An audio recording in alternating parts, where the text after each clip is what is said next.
It's your Friday News Buzz edition of River to River from IPR News. I'm Ben Kiefer on this 24th day of July, 2026.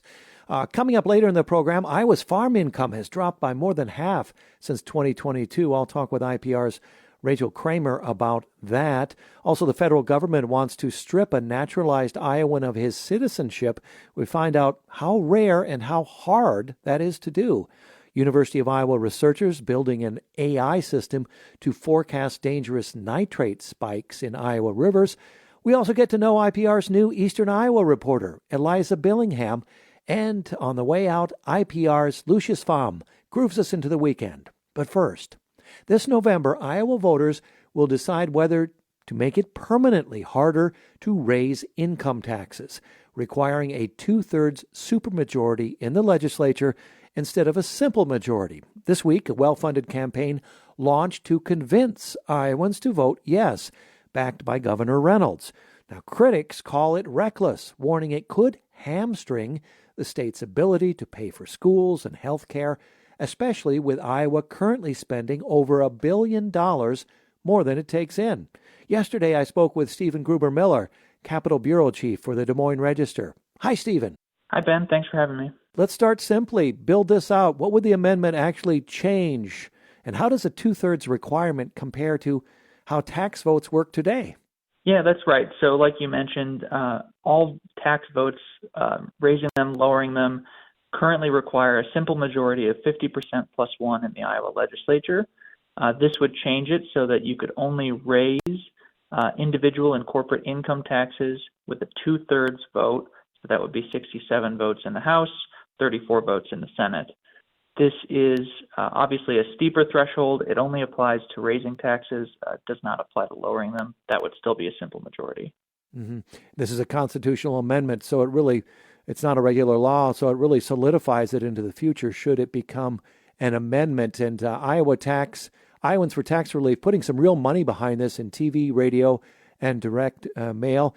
The group points to a commission poll showing 74% of likely voters already support the amendment. If that number's accurate, I wonder why they feel they need this kind of campaign. The argument that they made yesterday is that this campaign is about awareness. It's a long ballot this fall. They want people to remember to get all the way to the end of the ballot, flip it over, and to vote for this amendment. So they're going to put some money behind it.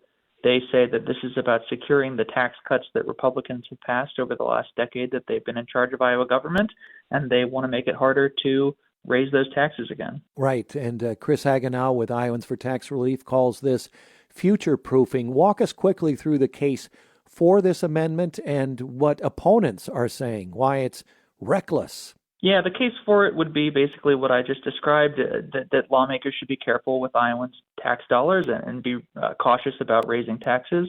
The case against it would be that it could hamstring lawmakers' future ability to raise revenue if the state needs it for services like, opponents talk to me about water quality, education, cancer research, things like that they say future legislatures should be able to make the same decisions about spending on those things as current legislatures. Iowa currently spending about $1.2 billion more than it's taking in, and it's leaning on that taxpayer relief fund and the budget surplus to cover the gap. Critics say those reserves won't last many more years at this rate. So, Stephen, what happens if revenues don't rebound the way Republicans are hoping? So Republicans have had this long-term plan as they've passed round after round of tax cuts, and the state's revenues have dropped accordingly, and they've saved up money in the taxpayer relief fund and reserves, and so they're now spending that to make up for the difference in the state budget, and their hope is that revenues will eventually rebound and they'll no longer need to do that.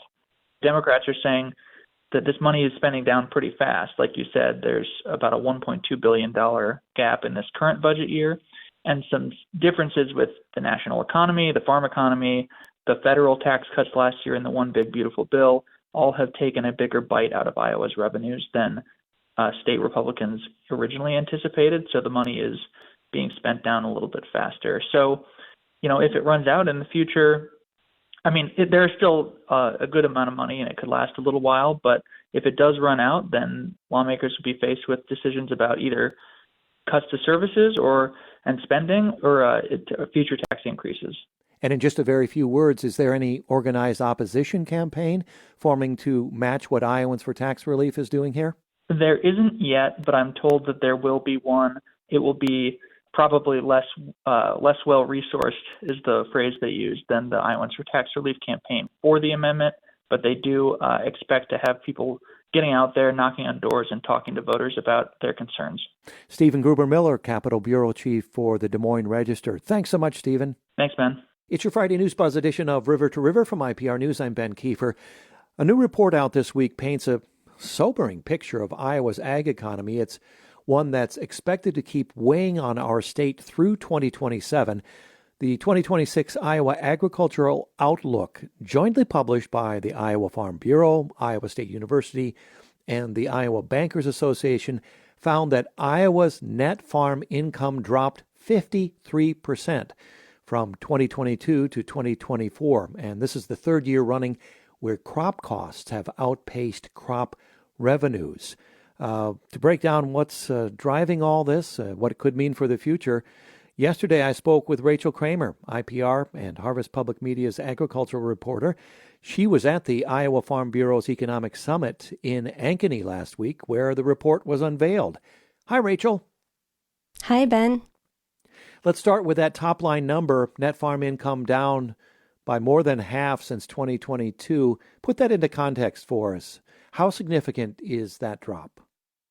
Sure. I mean, obviously that's a big drop. Something to keep in mind is that net farm income was high in 2021, 2022. We saw really high crop prices those years. Inputs were also high. Production costs were high then. The difference is that production costs stayed high while crop prices fell. Part of that has to do with really large surpluses in corn and soybeans. And, if we think back to our high school economics classes, if we have a large supply but not enough demand, that price point falls. So that's been, a significant driver of this prolonged downturn. One of the bright spots with agriculture has been in the livestock sector, specifically with cattle prices, which remain high. Mm-hmm. I understand economists going out of their way to say this does not look like a 1980s style farm crisis. What's actually different this time? There are multiple factors, but something that is really big is that land values have remained high, even though they've decreased slightly. What happened with the 1980s farm crisis is that land values fell very, very rapidly. And oftentimes when farmers are trying to get loans, they use that farmland as collateral. Also, something that's different now is that there are stronger federal financial supports for farms, including crop insurance, but then also with we have these pretty big injections of federal funding into farms with bailouts that we've seen in the last few years that help with low crop prices, but also tariffs and other challenges right now for commodity farmers. And then the other thing too is because prices were actually really high in 21, 22, a lot of farmers had sort of had that reserve that they're able to kind of ride out for a few years now. The people at this event and the researchers involved with this report, they don't want to minimize, though, the pressures that a lot of farmers are under. And, they emphasize that a lot of them are struggling right now, but they wanted to emphasize that it's not quite the same situation it's not as bad as the 1980s farm crisis, which was really devastating in Iowa. Rachel, this report says the share of financially vulnerable mid and large scale farms has jumped from under 8% to 19% since 2022. I wonder if you can talk a little bit about who these farmers are, that 8 to 19%, decipher that, and what does financially vulnerable actually look like day to day? Right. I mean, a lot of banks that are loaning to these farms are, reporting that credit demand is going up, and farm bankruptcies have more than doubled over the past 2 years. Something to keep in mind, though, is that is still below the average from 2008 to 2021. So again, not to minimize the impact to individual farmers, but I think the economists and the people involved in this report are trying to emphasize that agriculture does move in cycles. And so even just like a decade ago, a lot of the conditions right now reflect more strongly what happened a decade ago, where things were really good and then, prices fell. And at least ISU economist Chad Hart was trying to emphasize that the way that farmers need to get through this is kind of doing what they've always done, where they're, trying to tighten up costs where they can and basically ride it out until conditions improve. Mm-hmm. And we always remember in conversations like this, Rachel, that this goes beyond the farm itself. There are ripples that you've noted in your reporting. It goes out to all the rural communities and manufacturing, right? So this does send ripples out, and it's something rural communities will have to weather, right? That's right. And I mean, manufacturing is a huge part of Iowa's economy, and in some ways they're very connected, agriculture and manufacturing. And when times are tough for farmers, they're not going to buy as many tractors or other types of equipment. And so, the researchers with this report say that this has a broader impact in the state. So, Rachel, what will you be watching on this story? I'll definitely be watching whether the federal government continues to provide more direct payments to farmers, which could have a big impact on net farm income this year, next year, and into 2027. Rachel Kramer, IPR and Harvest Public Media's agricultural reporter, talking about the recent economic summit in Ankeny. Thank you, Rachel. Thank you, Ben. 10 Americans could lose their citizenship, including one right here in Iowa. After the break, we find out just how rare and how hard that actually is to do, and what it means for naturalized Iowans. After a short break, I'm Ben Kiefer. It's River to River from IPR News.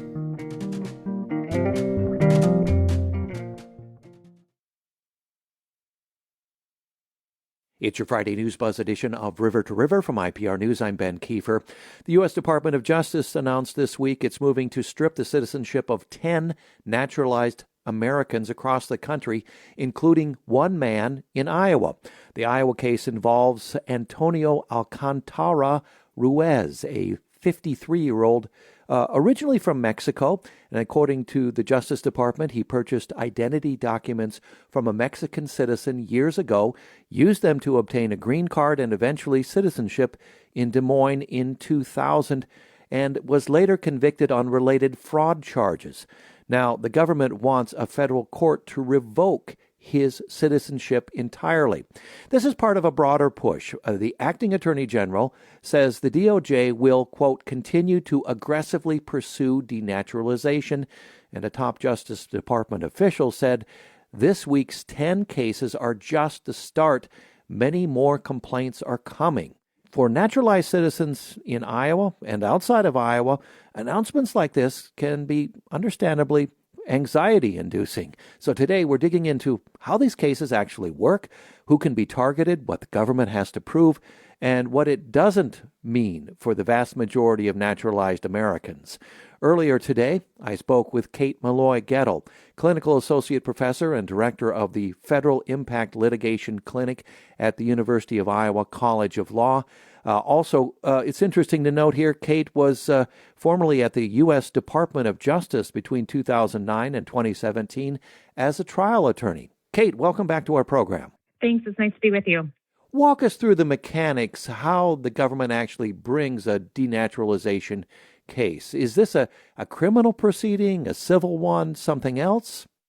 Yeah, so this would be a civil proceeding, and the U.S. Department of Justice has to file a civil complaint in federal district court, and that complaint is filed where the person lives, and it's filed in conjunction with the U.S. Attorney's Office.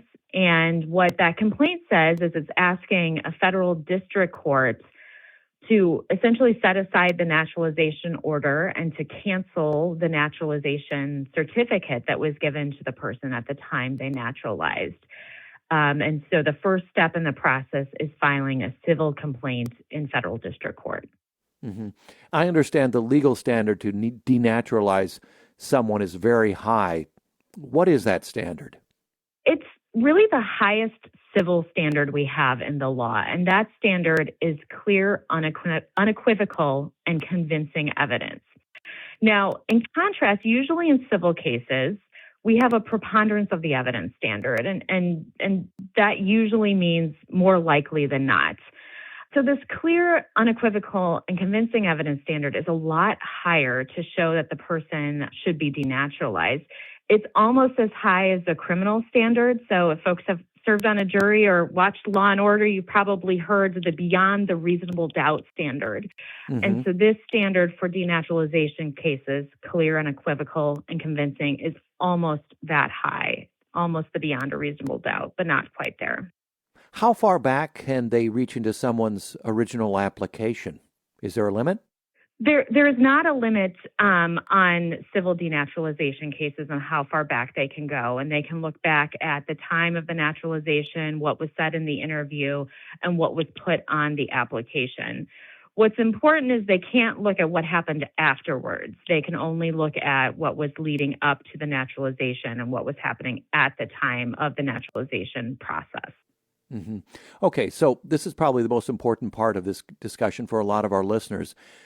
For the overwhelming majority of naturalized citizens in the U.S., what would it take for them to be at risk here? Is this something that the average naturalized Iowan needs to worry about? No, and that's because there's only two reasons why somebody could be denaturalized. The first reason is called illegal procurement, and what that really means is that the person didn't actually meet the legal requirements for naturalization at the time they were naturalized. Like maybe they weren't here long enough, or they didn't meet the good moral character requirements. Or the second way is that they concealed or they misrepresented a material fact. And oftentimes that might be criminal history. So there was maybe a significant criminal history that they didn't disclose on their application when they naturalized. And that criminal history may be material to the decision whether to naturalize.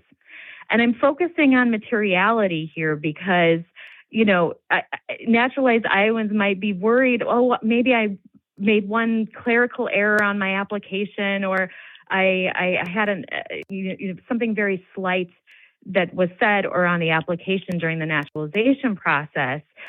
Those minor errors are typically not material. They wouldn't have made a difference in whether the person was naturalized or not. And so not only do they have to show that there was concealment or misrepresentation of a fact, but that has to be a material misrepresentation. Mm-hmm. Okay, let's take it one step further, hypothetically. If someone is targeted for denaturalization, what rights and legal options does that person have? So the first right they would have is to get a lawyer. A lawyer is not automatically provided, but they absolutely have the right to a lawyer, and all of the due process protections in a normal federal civil case would apply. And so they have a right to respond in court. This is not a circumstance where ICE or the Department of Homeland Security can do something unilaterally. So it's very important that people know that if they're, subject to denaturalization case, they can go to court, they can bring their own evidence, they can bring their own arguments, they can have an attorney at their side, and it will work through the court process just like any other civil case will, along with those due process protections. Kate, at the start I mentioned you used to work at the U.S. Department of Justice for a good number of years as a trial attorney. Did you work on cases of denaturalizing Americans with U.S. citizenship? Yeah, we worked on a couple of cases while I was there. And this, I think right now there's a feeling that denaturalization is new. It's not something that's new. I think there is perhaps an uptick in the number of denaturalization cases, but this has gone on for many years across many administrations.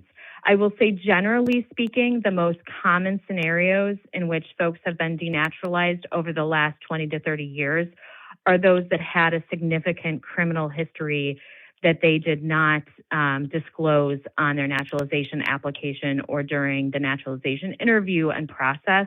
And so those cases have proceeded for many years, and have that is, not something new with the current administration. Kate Melloy Goettel, thank you very much, of the University of Iowa College of Law. Thank you. Thank you so much. It's your Friday News Buzz edition of River to River from IPR News. I'm Ben Kiefer. Well, if you've followed Iowa's water quality news the past couple of summers, you know the drill by now. High nitrate levels in the Des Moines and Raccoon rivers. That forces utilities like Des Moines Waterworks to issue lawn watering bans just to keep treated water under the EPA's safety threshold. Well, now, researchers at the University of Iowa are trying to get ahead of that problem instead of reacting to it. They're building an artificial intelligence system that combines NASA satellite data with Iowa's network of water quality sensors to forecast nitrate spikes up to 7 days out before they happen. The project is called the Nitrate Forecasting and Early Warning System. It's led by IIHR, the University of Iowa's Hydroscience and Engineering Unit, in partnership with the Des Moines Waterworks, also the cities of Cedar Rapids and Iowa City, funded by NASA and designed as a 3-year pilot project. Yesterday, I spoke with the man leading the project, Jesus Gomez Velez, Associate Professor of Civil and Environmental Engineering at the UI. Jesus, welcome to our program. Hello. Let's start with the problem you're trying to solve. Why is forecasting nitrate levels, rather than just measuring them after the fact, such a big deal for water utilities? Yeah, so there's two aspects to this. One is it has to do with the fact that typically we don't have observations in every single source of water that public water utilities are using. And so using the observations that we have available to create models that can predict or forecast concentrations in any of these sources of water is critical for us, right? So that's one aspect of this. The second one is that essentially because when public water systems are designed or optimizing their operation, they need to know not only what is the concentration at a given time, but also how that concentration may change within the next 1, 2, even 7 days, and sometimes even at a longer time scale of the order of a couple of weeks to 8, 10 weeks, right?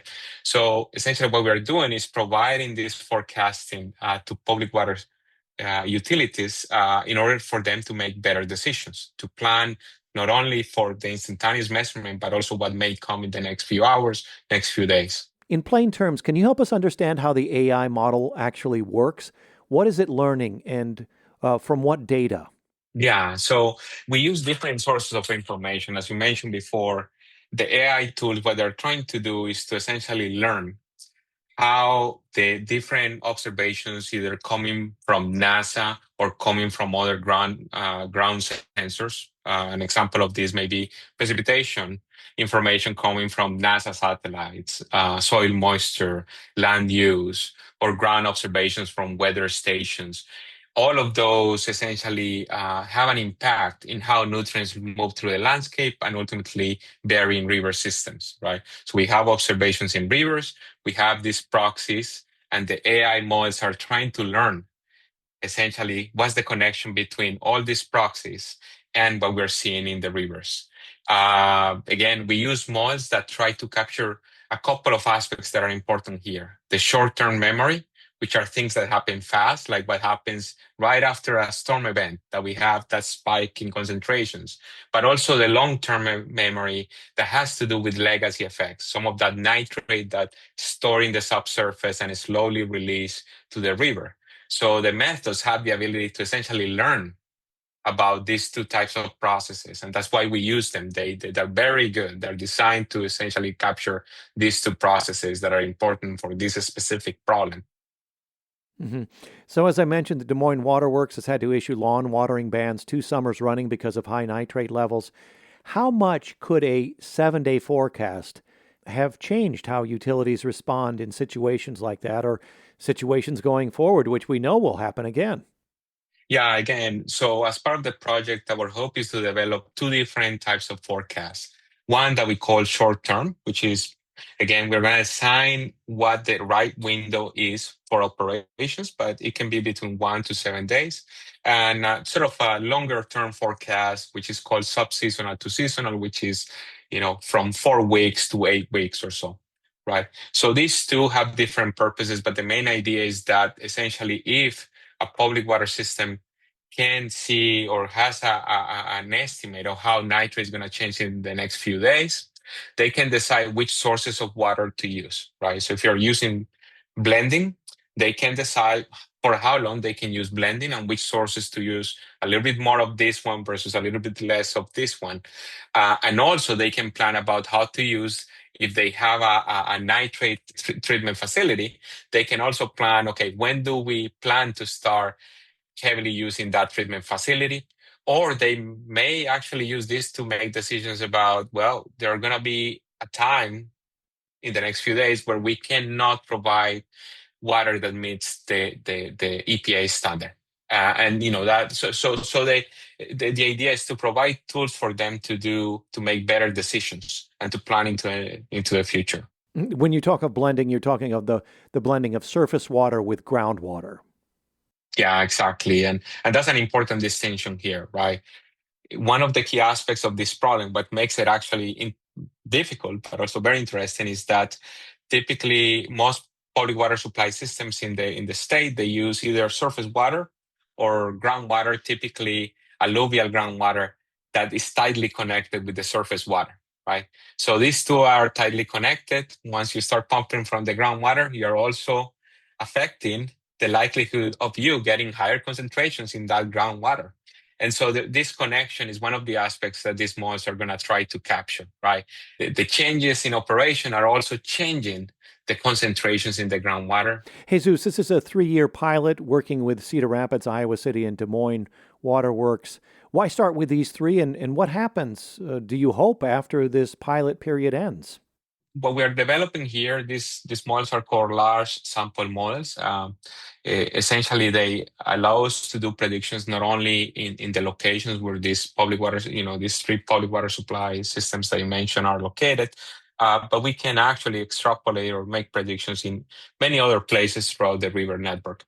The idea to start with these 3 specific sites is, one, we want to make sure that we develop a model that is thoroughly tested, right? That we feel comfortable that we are doing good predictions. And so with these public water utilities, we cover 2 things. One, they provide water for a very large proportion of the population of the state. They do have a good record of observations that we can use to both train the models, but also to validate that they're doing a good job in terms of the forecasting. And second, that for us, it's easy to start this co-design with these groups and learn as we are doing the co-design of these tools to make sure that we can go to other public water utilities. I mean, there is over 1,500 of those throughout the state, and then try to apply similar strategies. They may be at a smaller scale, but if we have some confidence that the models work well in these 3 systems, then I think we will feel better trying to extrapolate or to apply them into other localities.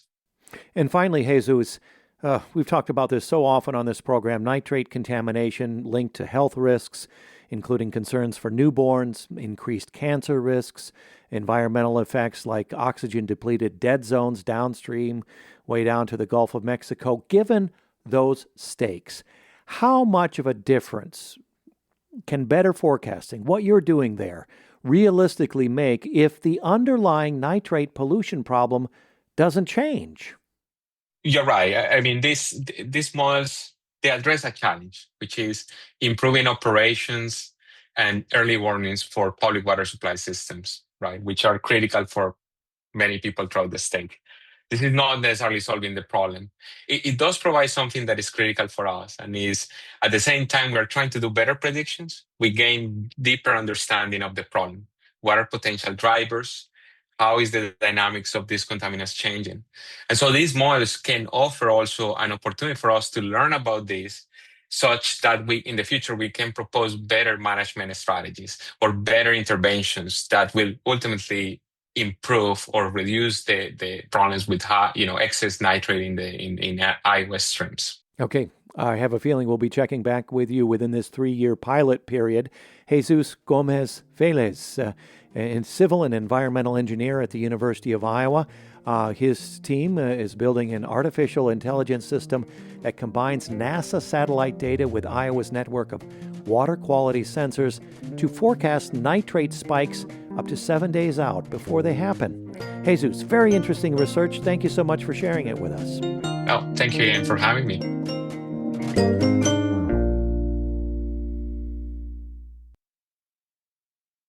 Glad you're on board for this News Buzz edition of River to River from IPR News. I'm Ben Kiefer. Let's check the weekend of weather forecast into next week. Alexis Jimenez is meteorologist with the National Weather Service in Des Moines. Hi, Alexis. Hey, Ben.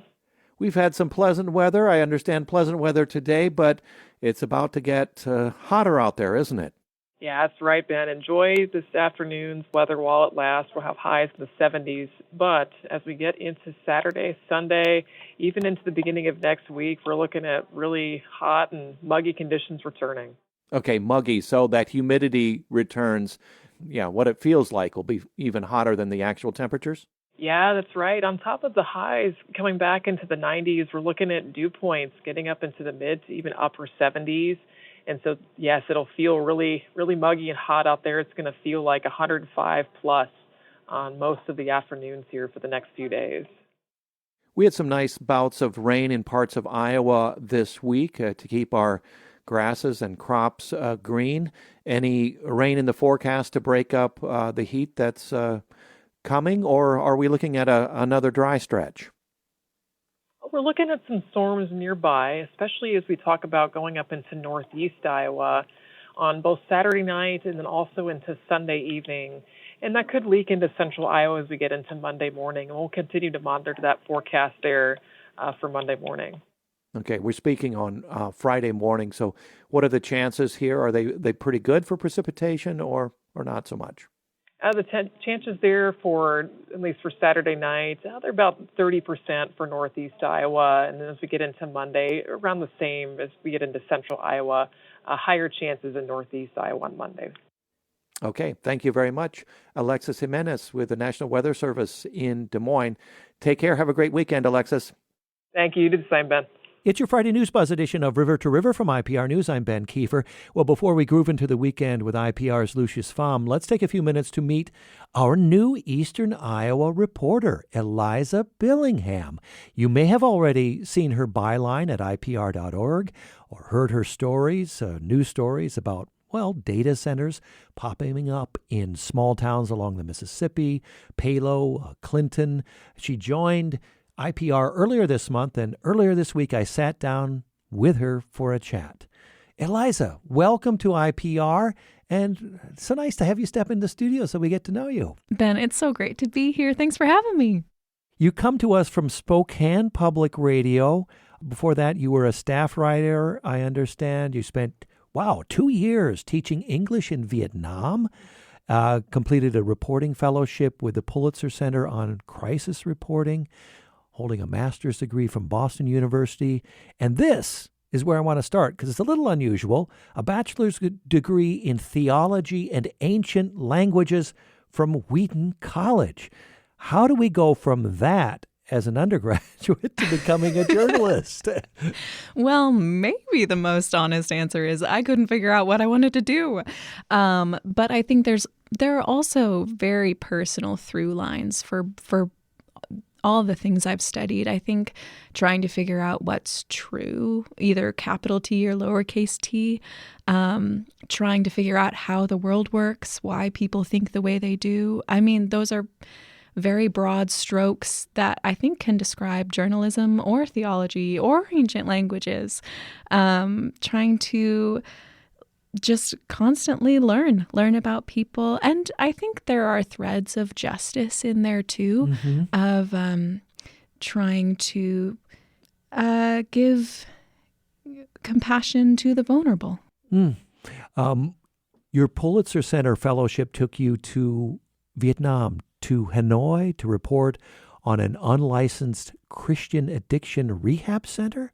That's a heavy, complicated story. Tell us more. Well, that was a real full circle moment because I had lived in Hanoi for 2 years teaching English, thinking I was going to stay in academia, and then suddenly kind of realizing that I wanted to try to learn how to report and write nonfiction.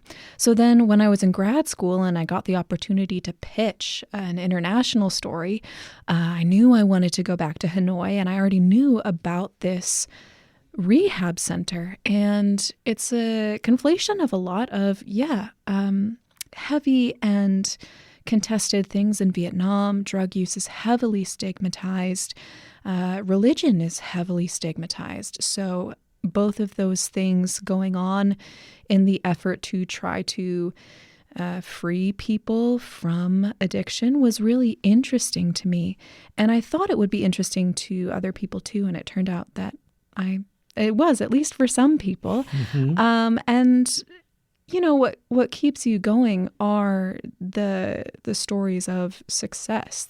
The pastor who ran this center had a pretty incredible personal story that he wanted to see repeated in other people around him. And to what degree of success was that happening? It's hard to measure, but I think it was a really intense learning experience for me, both professionally and personally. And I have continued to report on and around drug use and addiction and how that breaks families and breaks systems throughout my reporting career. Spokane was dealing with, or is dealing with, a lot of homelessness, a lot of addiction, a lot of in and out of combinations of fentanyl, methamphetamines, cocaine. And these issues are really, really complicated. And that's where I feel like reporting can shine, of you're trying to just uncover some of the webs. And I've always thought the point of reporting is to make the story more complicated. Is not to oversimplify, is not to give answers, but just try to give people more context for why this is a really complicated issue. Nuance. Exactly. Yeah. What appeals to you about local public radio versus other kinds of journalism that you could be doing and have done in the past? Yeah, I always thought I would stay in print, but it's the voice. It's getting to hear people talk. I think that is such a trust building exercise. People always talk about how much the radio is a companion, and I think that's so compelling. Also, just personally, sometimes it's hard for me to sit down and read something, but to be able to listen to something informational or educational or exciting when I'm doing the dishes or driving, I just recognized that that's often how I get a lot of information. And so it seemed like a cool way to connect with other people. Yeah. In the short time you've been here, Eliza, you've already published stories on, data centers. We've heard stories from you on data centers moving into small towns in Iowa. You've talked about your interest in addiction services. What other types of stories are most interesting for you? Will you be scanning the landscape for here in eastern Iowa to cover? On paper, it does look like I would be a religion reporter just because of my backgrounds. And I definitely am interested in the way that people express their religious beliefs through politics. And how someone's religious beliefs might affect somebody else who doesn't hold those beliefs because of the way people are voting. And I often think if you don't have a theological background, it's difficult to understand why somebody might be voting the way that they are. Sometimes that's difficult for me to understand, even with a background in theology. But I would love to be helpful in that way if I can. But then also, I'm here near the University of Iowa. I'm a big sports fan. I would love to keep track of name, image, and likeness issues at the Big Ten level. If there's one gap in public media, I do think it's sports. I think that people assume that public media listeners maybe don't want to hear the game scores or don't want to, I don't know, X, Y, Z. But sports are such a powerful force. Culturally, financially, And I think there's a lot of stories to be done about how teams are affecting, especially young people. Iowa sports are about college students, and that's a very vulnerable time of life. And I think that's something that should be kept track of. Yeah, we cover that here on our talk shows, both on River to River and Talk of Iowa, but you're absolutely right. I think part of the answer to the question you just asked is that, in many ways, commercial radio covers sports, sometimes ad nauseum, people might say, in a commercial sort of way. We do it a different way, but I take your point. Eliza, what's the best way for listeners to reach you if you've got a story tip, now that we know a little bit about your background and your interests? Yes, pitch me. The best way to get a hold of me is my email, which is just ebillingham@iowapublicradio.org. And feel free to be persistent. My inbox is full, but I love getting reminders. So let me know what you think. Eliza Billingham, our new Eastern Iowa reporter here at Iowa Public Radio. Once again, that email? ebillingham@iowapublicradio.org. If you got a story, Eliza would love to hear from you. Thanks, Eliza. Thanks, Ben. That just about ends our Friday News Buzz edition of River to River from IPR News. I'm Ben Kiefer on this 24th day of July. Let's groove into the weekend. Joining us, Lucius Pham, IPR Video Production Manager and Studio One host. Nice to have you grooving us back into the weekend, Lucius. Always great to be here, Ben. Thank you. Hey, I've got some interesting trivia to share with you if you're open for it. I'm interested to hear it. Okay, because this really fits into popular culture, perhaps not the popular culture historically that you remember, but this week in 1873, Jesse James and his gang pulled off the world's first robbery of a moving train. Do you know where that happened, Lucius? Oklahoma, perhaps? Was it Iowa? I don't know. Yeah, you work for IPR. How about Iowa? It's true. Should have said that first. Happened a mile and a half west of Adair, town between Des Moines and Council Bluffs. This is interesting. A gang pulled up a section of Rock Island Railroad track to derail the train. They made off with a shipment of gold. They thought it was going to be something like $100,000 in gold. They got actually $2,000 in gold. Huge letdown, right? So what did they do? They improvised, Lucius. They just robbed all the passengers in the train. That's where Gotta be gold somewhere on the passengers, yeah. Lucius, we're ready to be grooved into the weekend. What do you got? First tune today is from Florida alt-rock five-piece Flip Turn, who have ascended in popularity since our 2 interviews together in 2024. Our chat at that year's Hinterland is on Studio One's YouTube, by the way. The band loves collaborative projects, and in March they re-released their 2025 album Burnout Days with reimagined covers of their own songs from artists like Odie Lee and Susto. But just last Friday, they released a new EP of swapped songs with Briston Maroney. It's called July. The band covers his song June, while he takes a stab at their song August. This is Flip Turn performing June by Briston Maroney. From what I had inside, are you gonna sleep tonight? I don't know where it's gonna be a year from now, or anyhow, how it's gonna be tonight. But ain't it funny how I wanted this all my life? Ain't it funny how I got it here and it don't seem right? Ain't it funny how we all want to be someone new? Ain't it funny how I fell in love and then came June? I don't know, but I've been told my woman, she's got eyes of gold. We'll spend all day in a search all night till I see them in that perfect light. I'm gonna Flip Turn with their version of June. Love it, Lucius. What do you got for us next? We have time for one more. Well, August is fast approaching, and next month, one of Iowa's finest singer-songwriters will drop her first solo album since 2019. Pieta Brown has teamed up with a lot of familiar faces from her musical career for her upcoming 9th, maybe 10th studio album, Dreamin' Of. Sean Carey and Michael Lewis, two members of Bon Iver, are producers, and features from Amos Lee and her husband, Bo Ramsey. She's given us 3 singles so far before the full release on August 21st. Please enjoy the ultra-pleasant title track to Pieta Brown's upcoming album, Dreamin' Of. The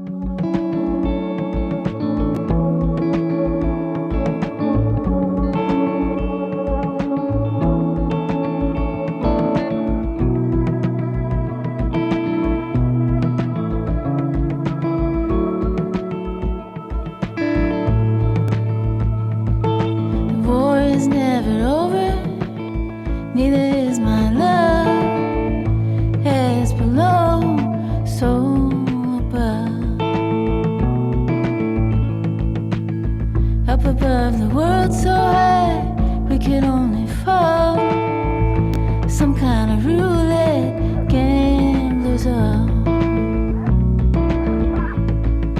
Tell me what you're dreaming of. Let me be that love for your love.